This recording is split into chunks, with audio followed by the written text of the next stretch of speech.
Amém. Abra sua Bíblia comigo em Efésios capítulo 2. Efésios capítulo 2. Versículo, nós vamos ler de 1 a 9. Efésios 2, de 1 a 9. Você crê que você está aqui para ouvir a palavra que Deus vai trazer ao seu coração? Amém. Eu entendo que quando nós lemos a palavra de Deus, Ele fala a você. Independente do que eu falar, Ele vai falar. A única condição, Efésios 2:1, tá? A única condição é você abrir o seu coração. Se você abrir o seu coração, ao ler simplesmente esses versículos, Deus fala e fala o que você precisa ouvir, tá? Então, Efésios capítulo 2, versículo 1, diz assim: vocês estavam mortos em suas transgressões e pecados, nos quais costumavam viver, quando seguiam a presente ordem deste mundo e o príncipe do poder do ar, o Espírito que agora está atuando nos que vivem na desobediência. Anteriormente, todos nós também vivíamos entre eles, satisfazendo as vontades da nossa carne, seguindo os seus desejos e pensamentos. Como os outros éramos, por natureza, merecedores da ira. Todavia, entenda, essa ira é o dia da ira, é o dia final, tá? Todavia, Deus, que é rico em misericórdia, pelo grande amor com que nos amou, deu-nos a vida com Cristo, quando ainda estávamos mortos em transgressões. Pela graça, vocês são salvos. Deus nos ressuscitou com Cristo e com Ele nos fez assentar nas regiões celestiais em Cristo Jesus, para mostrar nas eras que hão de vir a incomparável riqueza da sua graça, demonstrada em sua bondade para conosco em Cristo Jesus. Pois vocês são salvos pela graça, por meio da fé, e isto não vem de vocês, é dom de Deus, não por obras, para que ninguém se glorie. Amém. Feche seus olhos comigo, vamos orar. Senhor, que o Teu Espírito Santo fale ao meu coração e ao coração de todos que aqui estão, Senhor. Que seja a Tua mensagem, Senhor. Cancela a mim, Senhor, tanto quanto possível, Senhor, para que o Teu Espírito Santo fale, Senhor. Que seja assim, nós pedimos em nome de Jesus. Amém. Abra o seu coração nessa manhã. Amém? Amém. É o que eu sugiro, é o que eu te peço. Abra o seu coração. Paulo, ele fala aqui que nós seguíamos a ordem deste mundo e o seu príncipe. E agora não é mais assim, ou não deveria ser mais assim. Porque, na verdade, todas as vezes que nós nos afastamos da graça de Deus, nos afastamos da presença de Deus, esse mundo e esse príncipe desse mundo, ele volta a nos influenciar. Então, muitas vezes as pessoas não entendem, né? Como é que o pastor X ou Y caiu? Como é que esse homem de Deus, né, que era um homem que abençoava muitas vidas, caiu? Ele caiu porque ele não percebeu a hora em que ele começa a se afastar da presença de Deus. E eu digo para você que isso não é complicado, isso é muito simples de acontecer. E isso em qualquer vida, não é só dos líderes, né, da igreja, em qualquer vida acontece isso. Quando nós começamos a nos tornar ou nos sentirmos autossuficientes, conhecedores demais, nós caímos. Quando nós começamos a pensar, né, que nós somos o centro do universo e não Deus, nós caímos. Então, quando nós temos essa tendência, né, quando nós fazemos isso, nós tendemos a seguir novamente a ordem deste mundo e o seu príncipe. Então nós temos que sempre estar renovando em nós a graça de Deus. E você, essa manhã, está sendo convidado a fazer isso mais uma vez. Renovar a graça de Deus na sua vida. Foi maravilhoso, né? O nosso louvor aqui. E eu diria para você que todas as músicas, como já aconteceu várias vezes, né? Sem eles saberem o tema da mensagem, né? Se você pegar todas as músicas que nós cantamos, né? Até a última que foi inserida, que não estava no script, todas elas têm a ver com aquilo que está sendo pregado agora. Tem a ver com essa mensagem.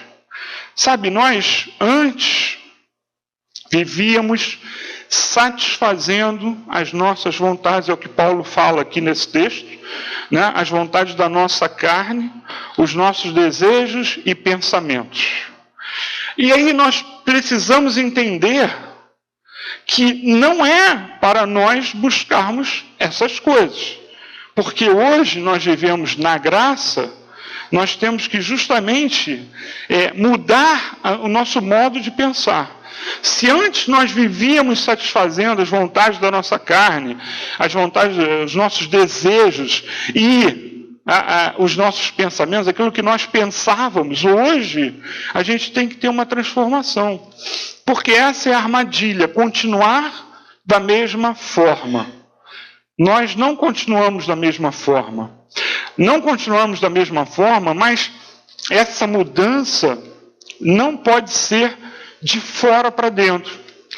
Muitas vezes nós vemos, né, regras para nós seguirmos, regras dogmas, né, da igreja, não de Deus, não mandamentos de Deus, mas dogmas da igreja, que tentam fazer com que você se enquadre. Mas se você for ver, por exemplo, acontece muito com os jovens, né? Jovens que nasceram na igreja e ficaram debaixo daquele dogma, e tem uma hora que ele resolve botar para fora aquilo que ele realmente pensa. E quando ele bota para fora aquilo que ele realmente pensa, ele se afasta, porque não consegue conviver com aquela igreja e seus dogmas.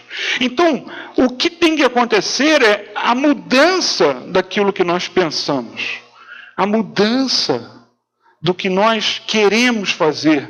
Nós não podemos continuar na vida antiga, porque isso tem que ser algo natural. E se você, não, mas eu gosto muito de fazer isso. E eu estou considerando que isso é pecado, e não algo que o dogma diz que você não deve fazer, tá? Mas considerando que é pecado, o que você tem que fazer é pedir a Deus. Muda em mim. Muda em mim isso que eu estou fazendo. Muda em mim essa minha tendência, né? Muda em mim essa vontade. Sabe, porque Jesus, ele veio, né? E Deus Pai, né? Por misericórdia, ele nos amou e mandou seu Filho. E ele nos deu vida. E essa vida, ela veio pela graça. Eu estou falando, tudo isso está escrito naquele texto que nós lemos. Por amor de nós, ele mandou Jesus, e Jesus nos deu a graça. Algo que não seria imaginado. Eles não conseguiriam, os judeus da época, imaginar isso. E diz lá o texto que nós lemos que nós somos salvos pela graça e pela fé. E diz lá que isto é dom de Deus. Se eu tenho desejos, se eu tenho pensamentos que não estão coerentes com a palavra de Deus, o que eu tenho que fazer é subjugar, eu tenho que trazer a Deus aquilo e pedir para que Ele transforme os meus desejos, para que Ele transforme a minha vida naquilo que Ele quer, né, para nós. Então, quando nós somos salvos pela graça, e você tem que entender, né, nós somos salvos pela graça para vivermos debaixo dessa graça.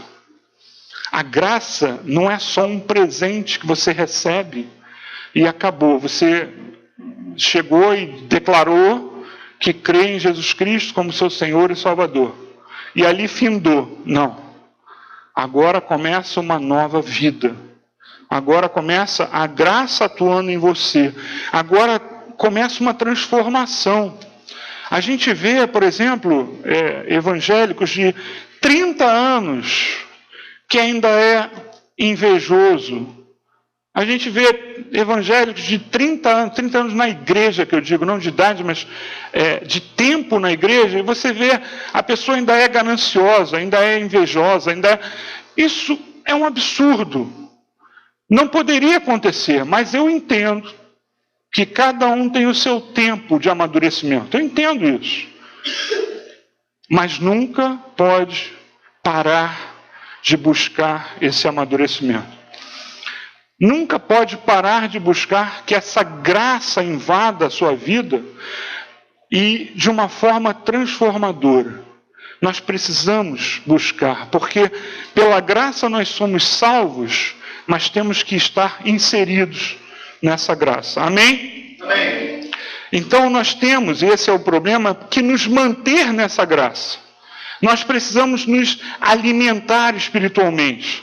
Nós precisamos nos alimentar espiritualmente, porque seja quem for, hoje, digamos que você seja uma bênção. Você profetiza, você cura, faz tudo que Paulo fazia. Você faz tudo que os apóstolos faziam. Se você não se alimentar, você está arriscado a sair debaixo da graça. Porque se o seu velho homem vier, você sai da graça. Então você vê pessoas maravilhosas que no passado, isso a gente tem alguns nomes, vocês talvez não tenham, o tempo de igreja que eu tenho, mas existiram homens que eram fantásticos. E em algum ponto eles vacilaram. Não vou falar dos brasileiros, mas Jim Swaggart, Rex Humber. Eu estou falando de nomes de pessoas que caíram depois. Esses homens tinham programas de televisão, eram os primeiros programas de televisão brasileira evangélica, evangélicos, programas evangélicos, que eram desses homens e eram super abençoados. Graças a Deus, um chamado Billy Graham, que eu saiba, nunca caiu. Esse manteve-se, Mas os outros caíram, porque em algum momento eles devem ter se sentido autossuficientes. Em algum momento... E a gente sabe algumas coisas que aconteceram, e não vem ao caso, pecado, Mas o que importa é que em alguma hora eles não perceberam que eles precisavam da graça de Deus. Quando a pessoa se sente conhecedor demais, poderoso demais, ela não percebe que ela continua precisando da graça de Deus. Nós precisamos hoje da graça de Deus, assim como nós precisávamos na época que nós nos convertemos. Essa é a questão. As pessoas vão transformando o vir à igreja numa rotina, e quando você transforma isso numa rotina, você deixa de buscar a presença. Quantas pessoas eu fico chateado, mas chateado, quando vejo o que hoje as pessoas estão buscando, gente. E eu ouço, mas eu gosto muito daquele pastor, porque ele é um comediante, Gente, é isso que a gente tem que buscar? A comédia? Eu gosto porque ele é um showman. É isso que eu tenho que buscar? Eu gosto porque... lá parece uma palestra. Quando ouço isso, eu fico horrorizado. Você vai a uma igreja para assistir uma palestra? O nome já diz, Nós viemos aqui fazer o quê mesmo? A Deus? Cultuar, O nome não é culto. Nós viemos cultuar a Deus, ou seja, nós viemos para estar na presença de Deus. Saiba, você deveria chegar aqui no primeiro louvor. Muitas pessoas, infelizmente, não chegam no primeiro louvor porque, tudo bem, me distrair. Ok. Mas se não é por distração, não faça isso. O louvor é um período que eu chego depois só para a palavra. Eu tinha um amigo, ele é vivo ainda, que ele reclamava do tempo do louvor, que ele achava muito extenso em relação ao tempo da palavra. né? Claro que tem que ter um equilíbrio, né? Tem que haver um equilíbrio. Mas ele reclamava do louvor. Ele falava, não, a gente tem que ter muito mais palavra. Gente, a gente tem que ter muito mais dos dois. Tem que ser equilibrado. Nós precisamos dos dois.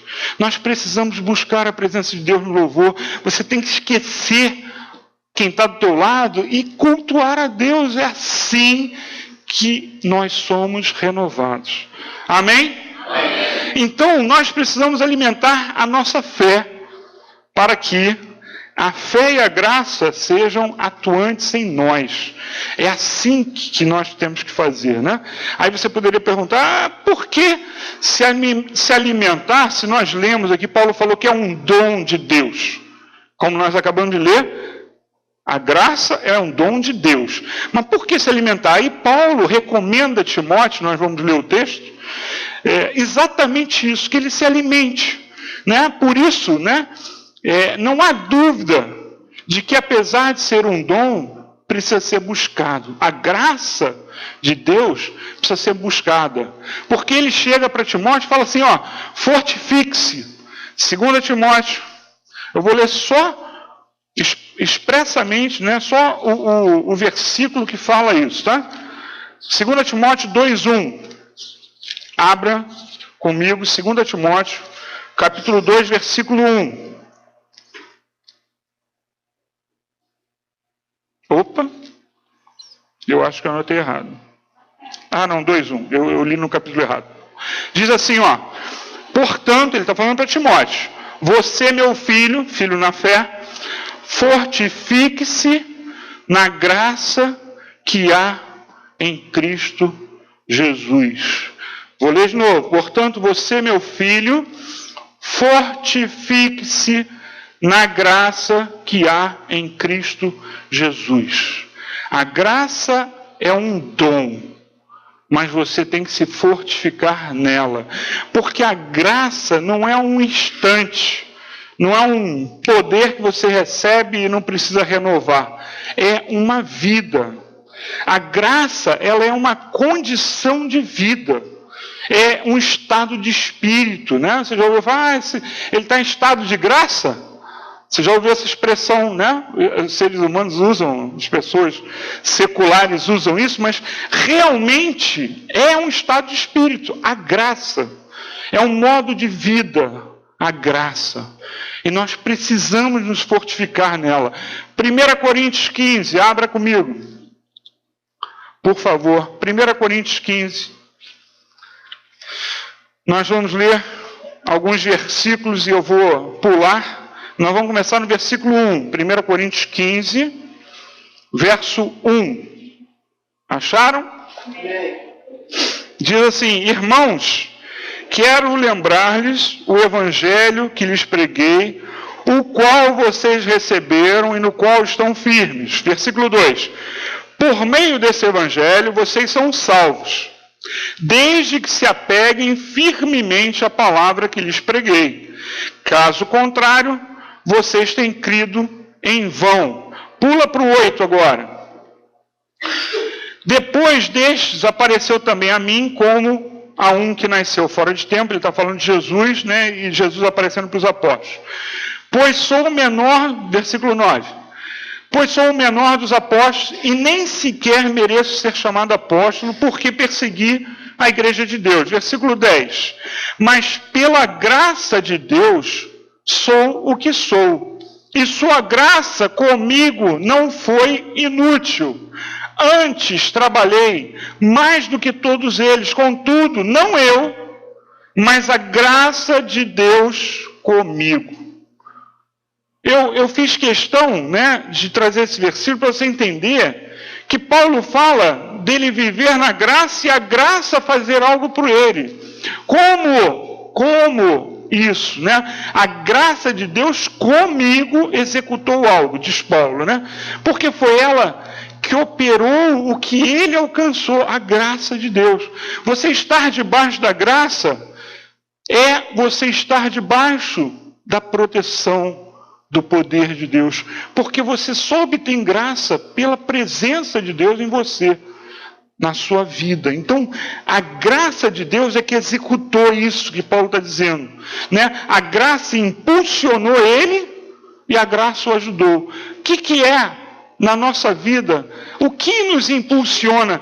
Tem que ser a graça de Deus. E ela vai nos proteger, e ela vai nos direcionar, e ela vai nos dar poder para viver como Deus quer. Então, a graça, ela age em nós. Amém? Amém. Você não pode ser seco. Você não pode ser frio. Você não pode chegar, entrar e sair da igreja como se fosse um rito normal. Porque se você fizer isso, você não vai estar alimentando esta condição de vida que Paulo está falando para nós termos, debaixo da graça de Deus. Como disse antes, nós precisamos nos manter dentro e debaixo da graça de Deus. Mas uma das coisas que nos afasta ou enfraquece a nossa condição de estar debaixo da graça de Deus é não valorizar o que Jesus fez por nós. Quando nós estamos na igreja e desvalorizamos aquilo que está sendo feito, aquilo que está sendo dito, né? A comunhão com os irmãos, o louvar juntos, quando nós fazemos isso, nós não estamos valorizando essa graça que nós recebemos. Nós temos que entender que nós recebemos de graça, mas precisamos alimentar e querer. O que enfraquece é você não querer, não desejar. Então isso enfraquece a nossa fé e a graça em nós. Isso é a frieza.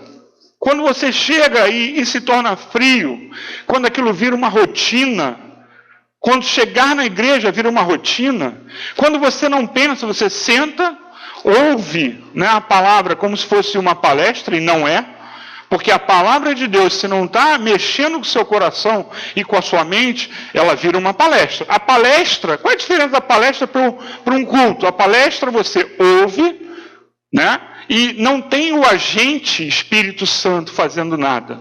Você ouve com a sua mente, você raciocina, você aceita algumas coisas, outras não. Assim é a palestra. Quando existe o Espírito Santo, não é dessa forma. Nós ouvimos, abrimos o nosso coração e somos transformados. Então, você não tem como abrir o seu coração se você estiver frio. Não tem como. Se você estiver, por exemplo, né? Eu vivi uma situação muito ruim na igreja, então, ou seja, você foi ferido. O que você tem que fazer se você foi ferido? Se você não fosse ferido espiritualmente, se fosse ferido num acidente, o que você tinha que fazer? Fazer um curativo. E esse curativo tinha que acabar com aquela ferida, né? Porque ferida que não sara é lepra, né? A lepra não sara, ela se expande. A ferida, ela tem que sarar. Algumas pessoas têm diabetes, né? E tem uma dificuldade muito grande de a ferida fechar. Enquanto está aberto, é uma ferida. Nós não podemos ter feridas abertas. Quando nós vivemos situações, ou às vezes não é nem por causa de ferida, mas o tempo. Eu estou tanto tempo na igreja, já vi acontecer isso, aquilo e tal, e você se torna frio, isso vira uma ferida espiritual. Nós não podemos deixar isso acontecer. Então, quando nós não valorizamos essa graça, nós permitimos, por exemplo, sermos feridos espiritualmente. Ainda queremos que todo mundo seja complacente conosco. Coitadinho dele. Ele foi ferido. Ele foi ferido? Poxa, seja maduro, né? Foi ferido? Tapa essa ferida, acaba com ela. Cura, pede para Deus curar a tua ferida. Você não pode ficar ferido. Não dá para você ficar alimentando a sua ferida. Porque o que acontece, eu já fui criança, já ralei o joelho. Já ralou o joelho? Aí fica aquela crosta. O que eu adorava fazer? Tirar a casquinha. Óbvio. Aí, às vezes, eu ia pela borda, né, como todo mundo, tirar a casquinha. Tem uma hora que doía, eu parava, porque eu sabia que ali embaixo ainda não tinha pele. Ali embaixo ainda estava aberta a ferida. Então, sabe, muitas pessoas gostam de ficar mexendo na ferida, alimentando a ferida. Essa ferida nunca vai ser curada. Você precisa pedir para Deus curar a ferida. Eu conversei nesses dias com uma pessoa bem mais velha, vou chutar aí, 60 anos de igreja. E essa pessoa, visivelmente, tinha uma ferida com a igreja de Jesus Cristo. Ela não consegue se enquadrar. Hoje ela não sabe nem o que ela é. Eu pergunto, você é isso? Ela não sabia o que ela era, na verdade. Porque ela tinha uma ferida. Mas ela não pode, ela tem que acabar com essa ferida. Porque, inclusive, por causa dessa ferida, ela passa para outras pessoas doença. Nós não podemos deixar que a nossa fé enfraqueça, que a graça em nós seja enfraquecida pela frieza. Nós precisamos sempre chegar diante de Deus para ser curado, para aprender, para ser transformado, para adorar. Se você tem uma ferida, você não consegue adorar, como nós cantamos aqui a música, em espírito e em verdade. E quem não adora em espírito e em verdade, não adora de jeito nenhum. Porque Jesus disse que ele procurava quem o adorasse em espírito e em verdade. Se você tem uma ferida, e esse não era o tema da pregação, se você não estava nem escrito isso aqui para você entender, e talvez seja, porque você precisa ouvir isso nessa manhã. Se você tem uma ferida, pede para Deus curar, porque você não consegue estar se alimentando na graça de Deus, se alimentando da fé, se você tem uma ferida, você não consegue. Sabe, se nós não adoramos da forma como nós devemos, se nós chegamos na igreja e não conseguimos adorar em espírito e em verdade, o que na verdade você está fazendo é fazendo como um episódio que tem na Bíblia. Nós vamos ler alguns versículos para você entender, talvez a maioria já conheça, né? Mas é um episódio de 2 filhos de Arão.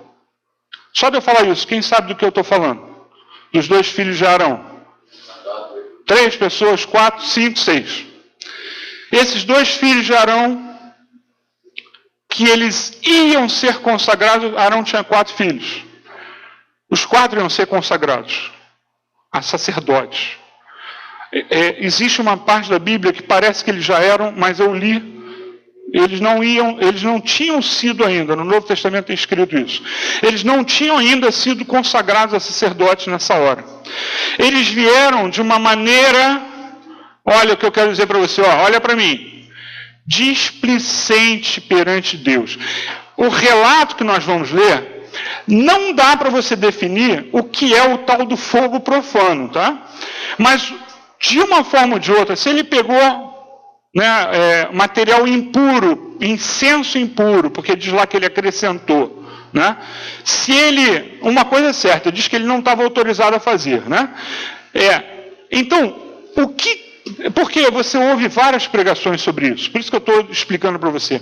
O que interessa, não interessa o que eles fizeram para que o fogo consumisse eles, e sim que eles fossem displicentes. Eles foram displicentes perante Deus. Seja porque não eram autorizados, seja porque usaram um material impuro, seja qual for a causa, eles foram displicentes.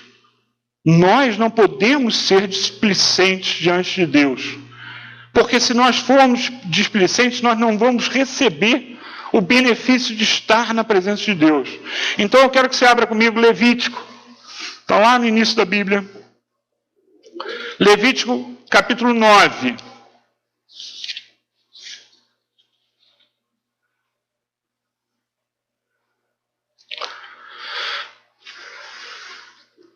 Gênesis, Êxodo, Levítico, tá? Terceiro livro. capítulo 9. Nós vamos começar no anterior para você entender, né, o que estava acontecendo. Então, nós vamos começar no versículo 23, capítulo 9, 23. Acharam? Todos acharam? Alguém precisa que eu espere? Não? Então vamos lá. 9, 23 diz assim: Assim Moisés e Arão entraram na tenda do encontro. Quando saíram, abençoaram o povo e a glória do Senhor apareceu a todos eles.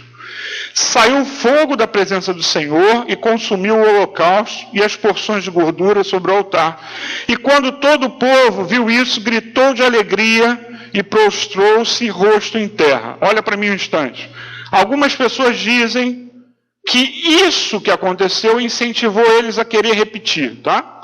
Eu vou fazer que nem eles fizeram. Algumas pessoas dizem isso, tá? Que eles tiveram uma espécie de ciúmes ou inveja, eles queriam fazer a mesma coisa. Alguns dizem isso, tá? Por causa desse texto. Versículo 10, capítulo 1 e 2, tá? Diz assim: Nadab e Abiú, filhos de Arão, pegaram cada um o seu incensário. Preste atenção que eles tinham um incensário próprio, tá? Nos quais acenderam fogo. Acrescentaram incenso e trouxeram fogo profano perante o Senhor, sem que tivessem sido autorizados. Versículo 2: Então saiu o fogo da presença do Senhor e os consumiu. Morreram perante o Senhor. Eles foram, no final das contas aqui, displicentes.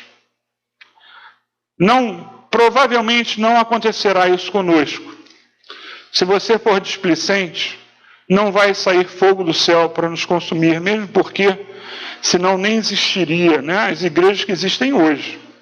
Porque muita gente chega perante Deus de forma displicente.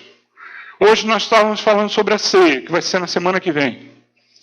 As pessoas chegam e são displicentes. Aí Paulo diz assim: quem fizer isso, quem tomar a ceia indignamente, pode morrer. E eu falei, eu creio que esse morrer é espiritual. E eu creio que é o mesmo morrer espiritual de uma pessoa que vem à igreja de uma forma displicente, porque está ferido. Não importa a razão, porque a sua vida lá fora é muito agitada, não importa. Você chega de uma maneira displicente. E aí você não precisa ser consumido pelo fogo do altar. Você é consumido aos poucos pela sua frieza. Você é consumido porque você não reage. Você é consumido porque você não busca a graça. Você busca o louvor bonito, você busca a palestra bem feita, você busca, sei lá, qualquer outra coisa, mas não busca a graça. E quando você faz isso, você é displicente. Nós precisamos ser curados por Deus, transformados por Deus, receber ou sentir a presença dEle todas as vezes que nós estivermos na igreja. E eu creio, preste atenção, que você não tem que vir à igreja quando você estiver bem, não. Você tem que vir mal. Aqui é o hospital. Mas quando você chegar, se esforça por não ser displicente na presença de Deus. Se esforça para que haja transformação. Se esforça para que a graça te alcance. E você possa fazer a coisa de uma forma diferente. Às vezes você é muito crítico. Você está na igreja, você está observando quem está na porta, quem está mexendo no som, o som que deu alguma coisa, e você é muito crítico. E você é muito crítico. O pastor falou a palavra errada, e ele não sabe português. Se você faz algo assim, você não consegue entrar na graça de Deus. Se alguém vier aqui falando tudo errado, mas se ele estiver cheio da graça de Deus, você vai sentir a presença dele. É isso que eu creio, é assim que eu creio que é, e é assim que eu vejo acontecer. Mas nós precisamos nos dispormos a isso. Então, que a frieza, que a displicência, que a nossa crítica não tire a sua oportunidade de receber essa graça em sua vida. Amém? Amém. Nós vamos vamos cantar 2 louvores no final. Eu já estou antecipando a você, e eu espero que você consiga abrir o seu coração de uma forma diferente, como um exercício. Como um exercício. Que nós temos é precioso. A graça de Deus, ela é preciosa, ela é tremenda, ela é necessária. Valorize a presença de Deus na sua vida. Valorize o aproximar-se de Deus. Não chegue de forma displicente, não chegue como se Deus não estivesse vendo o que você está fazendo. Como se Ele não estivesse sendo magoado. Será que Deus se magoou? Não. Isso é antropomorfismo, né? A gente transferir para Deus. Mas só para você entender, não deixe Ele triste pela maneira como nós estamos chegando diante de Deus. Se nós fizermos da forma correta, e o que Ele quer, que Deus quer muito pouco, Ele quer, sinceridade de coração, é isso que Ele quer. Se você fizer isso, eu estou errado, eu estou errando, mas se você for sincero diante de Deus, é isso que Ele quer, porque quando você é sincero, Ele pode transformar aquilo que você está guardando, né? Aquilo que você não está abrindo mão. E que você abra mão agora, nessa manhã, que seja um momento para nós louvarmos a Deus em espírito e em verdade, que seja um momento para você jogar para fora aquilo que está fazendo com que você fique indiferente na casa de Deus, indiferente diante de Deus. E aí a graça dele em você vai ser abundante e suficiente para tudo que você precisa na sua vida. Porque a graça vai te impulsionar e a graça vai operar. E para nós terminarmos, 2 Coríntios, capítulo 12. 2 Coríntios 12. Versículos 8 e 9. 2 Coríntios, capítulo 12, versículos 8 e 9. Acharam? 2 Coríntios 12, 8, diz assim: 3 vezes roguei ao Senhor que o tirasse de mim. Olha para mim agora. Olha para mim. Isso é o tal do espinho da carne de Paulo, tá? Que não interessa o que seja. Eu quero que você entenda, eu só botei esse versículo 8 para você entender o próximo, tá? Então Deus chega para ele e fala algo. Ele está perturbado com algo, tá? Ou uma doença, ou alguns dizem que é a sogra, eu estou falando sério, dizem que é a sogra. Eu não estou brincando, eu estou falando sério. Existem teólogos que acham que era a sogra dele, tá? Então, e não é brincadeira, é sério isso. Então, ele diz aqui então, por causa desse espinho na carne, ele diz assim: 3 vezes roguei ao Senhor que o tirasse de mim, mas ele me disse, olha agora, a minha graça é suficiente para você, pois o meu poder se aperfeiçoa na fraqueza. Só até aí. Em outras versões é mais enfático, né? A minha graça te basta. A minha graça te basta. Gente, pensa na vida de Paulo. Pensa no que ele fez, no que ele sofreu, e você vai imaginar quanto seria importante nós vivermos debaixo dessa graça. Porque essa graça nos bastaria. Era o suficiente para nos conduzir e para operar milagres em nós. Amém? Amém. Não use a graça como seu benefício. Não, eu estou debaixo da graça, aí eu posso fazer o que eu quiser. Não. A graça é um modo de vida. A graça é você estar o tempo todo, né, debaixo do poder de Deus, e fazendo e obedecendo e vivendo nessa graça. Hoje é usado de uma forma totalmente errada. As pessoas nem entendem, né? Fortificar a graça, como assim? É dom. Eu tenho um dom. Nós precisamos buscar a graça de Deus. E buscando a graça de Deus, ela vai ser suficiente para curar as suas feridas. Ela vai ser suficiente para fortalecer você na hora do parente doente, daquele parente que você ama e está doente. Se você buscar a graça de Deus, a hora da prova do Enem, você vai ter o que você precisa. Na hora de você ser mandado embora do emprego, a graça vai te segurar. Porque você tem algo que excede o poder humano, excede o que você está vendo. É o poder de Deus agindo em você. Amém? Vamos ficar de pé, vamos orar, depois eu vou pedir para os músicos virem para cá. Amém. Feche seus olhos comigo, os músicos podem se posicionar.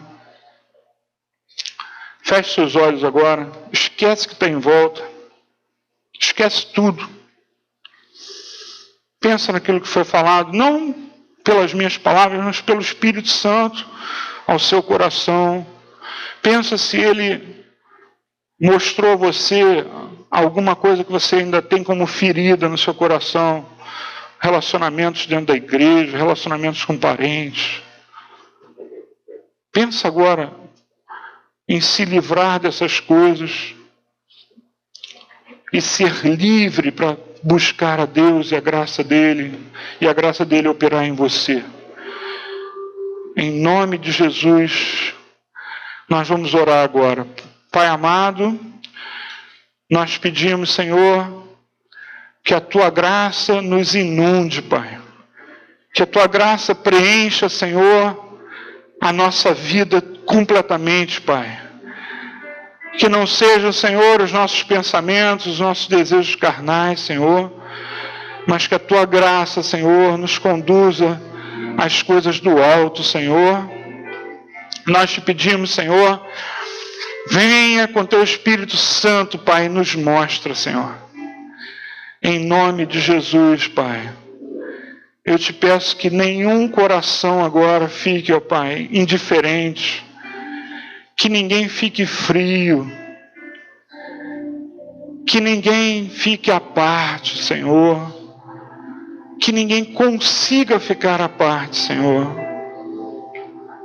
Oh, Senhor, eu te peço, ajuda aqueles, Senhor, que hoje estão com problemas, Pai.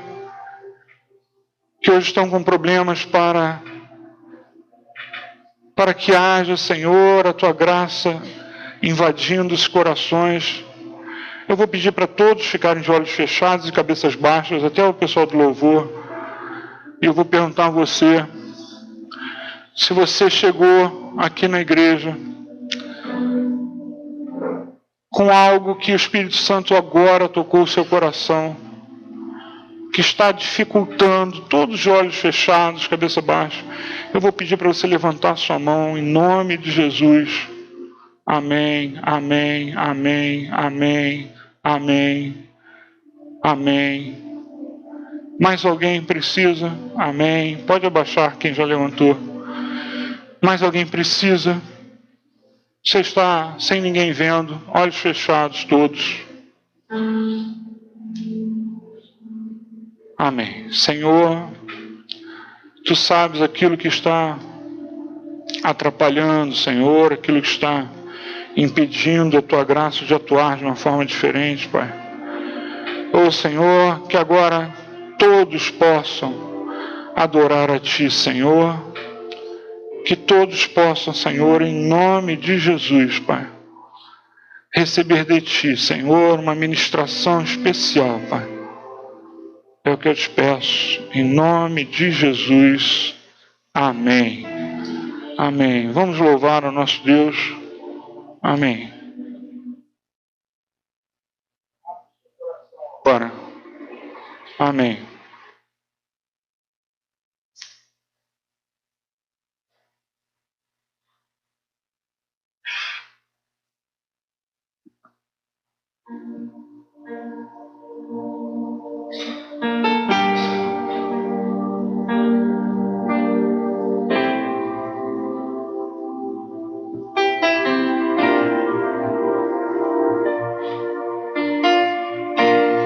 Eu me rasgo por inteiro, faço tudo, mas vem novamente. Eu mergulho na mirra de ti, mas peço que tua presença aumente.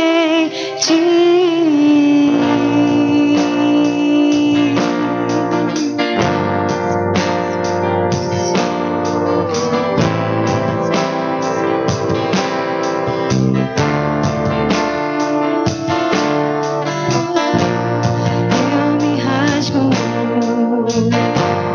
por inteiro, faço tudo, mas vem novamente. Eu mergulho na mirra de ti, mas peço que tua presença aumente.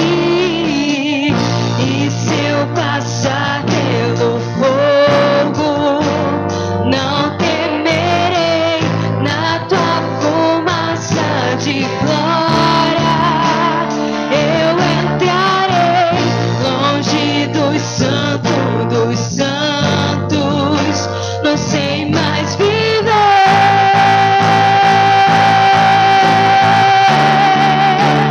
Quem já pisou no santo dos santos, em outro lugar, não sabe viver. E onde estiver, clamar pela glória, a glória de Deus.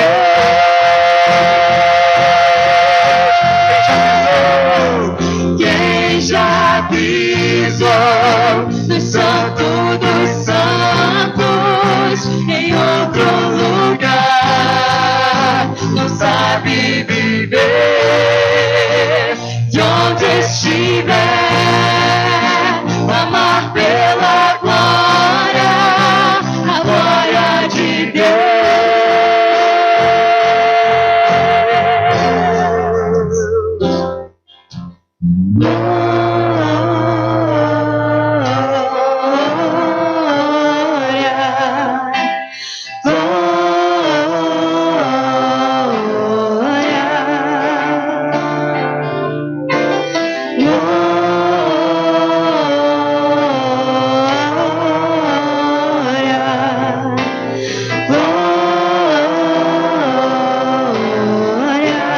Vamos declarar que Ele é santo, igreja.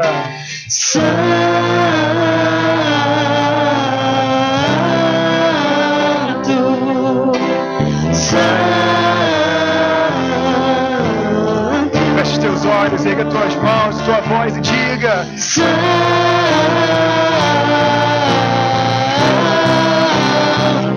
Ele é santo. Cante mais uma vez, santo.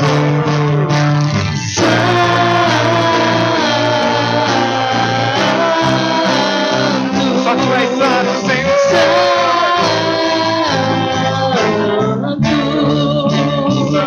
Santo, santo.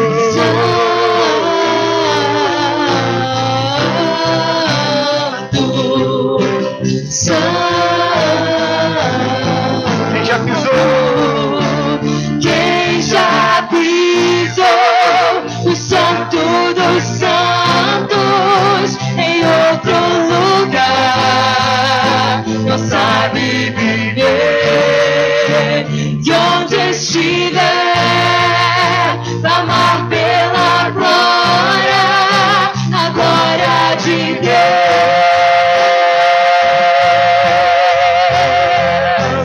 Quem já pisou no Santo dos Santos em outro lugar não sabe viver. E onde estiver, clamar pela glória, a glória de Deus. Clamamos por sua glória, Senhor.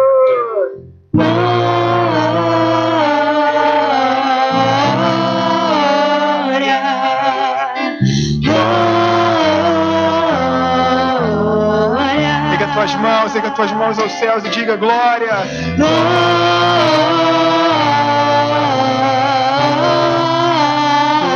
Toda glória a ti. Ele é santo.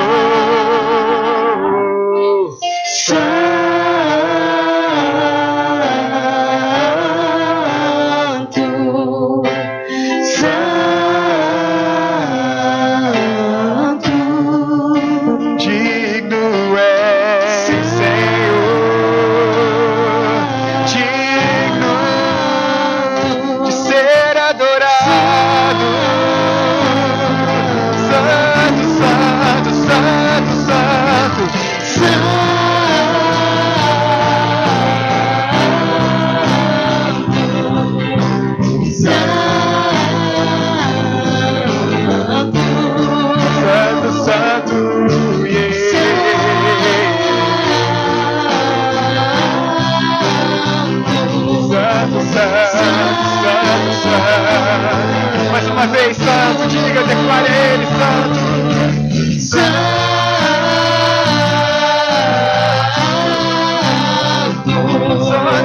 és, Deus meu, santo és.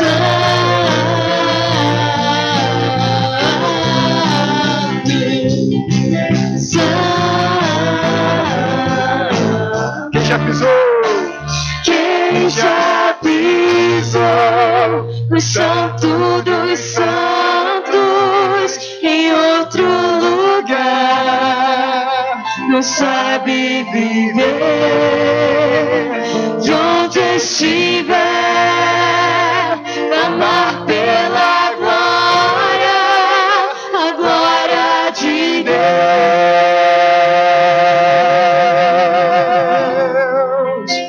Quem já pisou no Santo dos Santos em outro lugar não sabe viver. De onde estiver, clamar pela glória, a glória de Deus.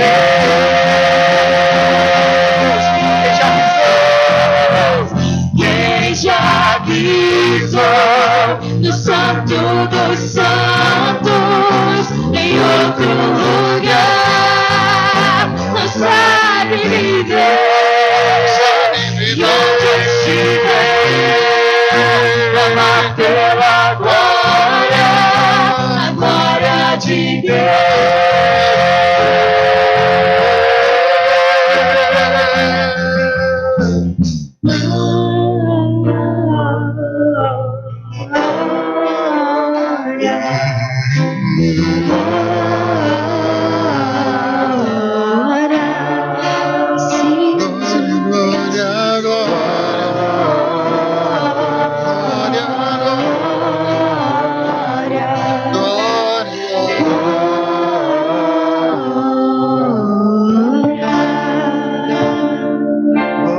Glória, glória.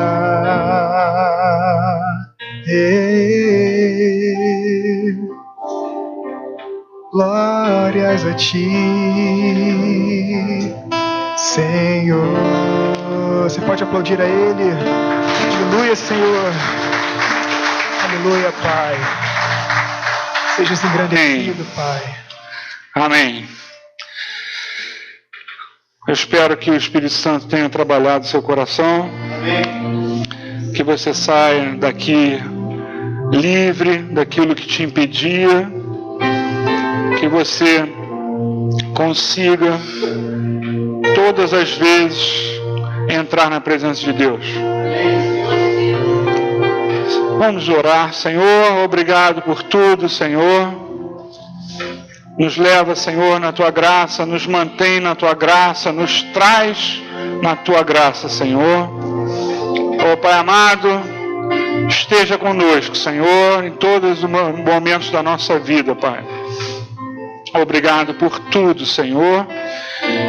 Nos dá uma semana maravilhosa na Tua presença. Nos traga, Senhor, à noite. Nos traga, Senhor, ó Pai, na quinta-feira, Senhor. Nos traga, Senhor, a Tua casa. É o que nós pedimos, Senhor. Nos dá uma vida debaixo da Tua graça. Em nome de Jesus, é o que nós pedimos. Amém. Amém. Deus te abençoe rica e abundantemente.